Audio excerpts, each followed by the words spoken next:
Hello everyone, आप सभी का स्वागत है हमारे इस इंडियन आर्मी यूट्यूब चैनल पे। अभी तक आपने हमारे इस चैनल को सब्सक्राइब नहीं किया है तो सब्सक्राइब कर लीजिए।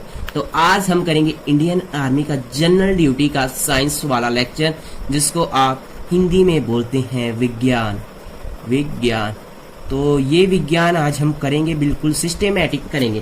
तो यहाँ से मैं आपको जो आज का पार्ट करवाऊंगा वहां से हमेशा 4 क्वेश्चन हमेशा आते हैं।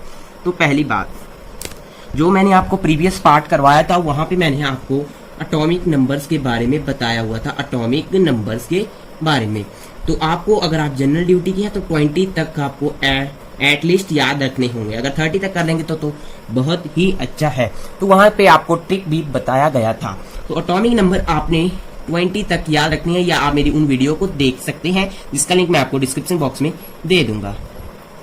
ठीक है जी। तो ये हो गया आपका एटॉमिक नंबर 20 तक याद होना चाहिए। तो यहां से आ जाता है कई बार क्वेश्चन, मैं आपको बता देता हूं। फाइंड द एटॉमिक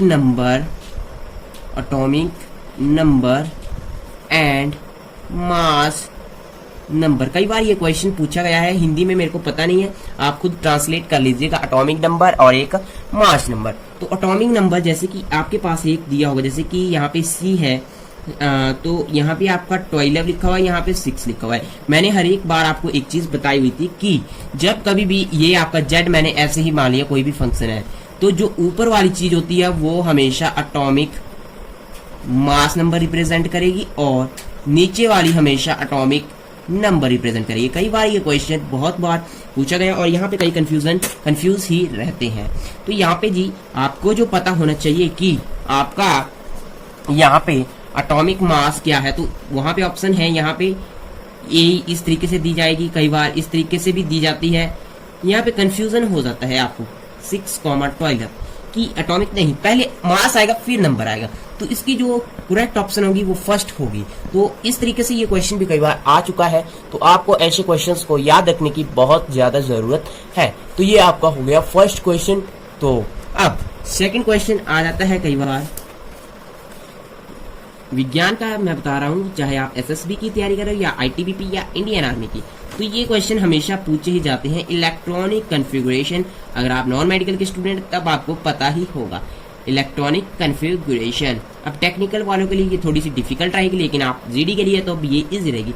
अब आपके पास यहाँ पे मैग्नीशियम मैक्सिमम टाइम पूछा गया है और कैल्शियम मैक्सिमम टाइम पूछा गया है, इनकी इलेक्ट्रॉनिक कॉन्फ़िगरेशन। जहां तक आज तक देखा है मैंने, मैग्नीशियम को बहुत बार देखा हुआ है, जो आपकी प्रीवियस पेपर है। अब आपको पता होना चाहिए मैग्नीशियम का एटॉमिक नंबर कितना होता है, 12। ये चीज आपको पता होनी चाहिए। अब मैग्नीशियम का एटॉमिक नंबर 12 है, जैसे आपका KLMN। अब आपको पता था K हमेशा 2 इलेक्ट्रॉन ही लेता था, L हमेशा 8 इलेक्ट्रॉन ही लेता था और M कितने लेता था, 8 ही लेता था। लेकिन मैग्नीशियम के अकॉर्डिंग इसके पास 12 इलेक्ट्रॉन है, तो K की टेंडेंसी है कि वो 2 किलो उठाएगा, L हमेशा 8 किलो उठाएगा, तो हो गए 10 किलो। फिर कितने बचे मैग्नीशियम के पास, 2। तो ये इसकी इलेक्ट्रॉनिक कॉन्फ़िगरेशन ऐसे फाइंड करते हैं। अगर आपको समझ नहीं आ रहा तो वो एटॉमिक नंबर वाला लेक्चर आपको कंप्लीट तरीके से देखना होगा। अब K का एटॉमिक नंबर आपको बताया 2, L का एटॉमिक नंबर L पे कितने सेल होते हैं, 8, और M में होते हैं 8, N में होते हैं 16। आपको यहाँ तक ही पूछा जाएगा। ठीक है जी। तो ये आपके 2 क्वेश्चन हुए, अभी छोटे छोटे से ही थे। ठीक है जी, ऐसे क्वेश्चन आपको हमेशा पूछे जाते हैं। तो अब हम करेंगे क्वेश्चन नंबर 3। बड़ा ही इंपॉर्टेंट क्वेश्चन है और हमेशा ही आपके एग्जाम में मैंने मैक्सिमम टाइम देखा हुआ है कि आप बताइए सिंबल ऑफ। अब ये चीजें याद रखिएगा इस क्वेश्चन में, सिंबल ऑफ नाइट्रोजन आपसे पूछा गया है। सिंबल ऑफ नाइट्रोजन क्या होता है? तो यहाँ पे जी ऑप्शन कई बार दी हुई थी, एक N2, एक दी थी N, ठीक है जी, और एक दी थी आपके पास N3 और एक दी थी C कार्बन की। तो यहाँ पे मैक्सिमम ने क्या किया था, गलती देखिएगा, N2 पे क्लिक किया था। नहीं, ये आपकी ऑप्शन गलत है, क्योंकि यहाँ पे सिंबल पूछा गया था नाइट्रोजन का, तो सिंबल नाइट्रोजन का N है। अगर आपसे पूछा जाए फॉर्मूला ऑफ नाइट्रोजन का, फॉर्मूला ऑफ नाइट्रोजन, चाहे आपका ऑक्सीजन हो या फ्लोरीन हो, तब ऐसी चीजें याद रखना। सिंबल मतलब ये चीज पूछी गई।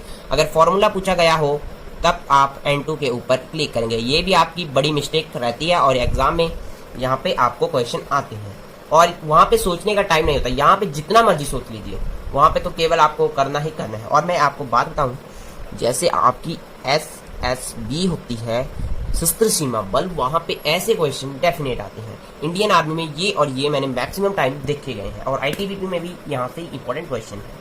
अब कई पूछ रहे थे कि कौन सी बुक्स आप फॉलो करते हैं। अगर क्लास 11th और 12th आपने अच्छी तरीके से पढ़ी होगी तो साइंस और मैथ आपके लिए ईजी है। अगर नहीं पढ़ी होगी तब आप ले लीजिए बुक को, SK पब्लिकेशन, जो आपकी GD की बुक्स है। ठीक है, तो टेक्निकल की जो इलेक्ट्रॉनिक कन्फ्यूजन है वो इस तरीके से नहीं आएगी, वो थोड़ी डिफिकल्ट आएगी। तो ये 3 क्वेश्चन अभी तक हुए। देखिए कितना टाइम लगा, आपको समझ आया तो आप कमेंट्स जरूर कीजिएगा, और ऐसे ही अगर आपको कोई और अच्छे लेक्चर चाहिए तो आप कमेंट्स जरूर कीजिएगा। तो वीडियो यहाँ पे कंप्लीट होते हुए वीडियो को लाइक, शेयर, कमेंट और चैनल को सब्सक्राइब करना ना भूलिएगा। और नेक्स्ट लेक्चर आपको आएगा मैथ का, उसके ट्रिक्स सीखिए, आपके काम ही आएगी।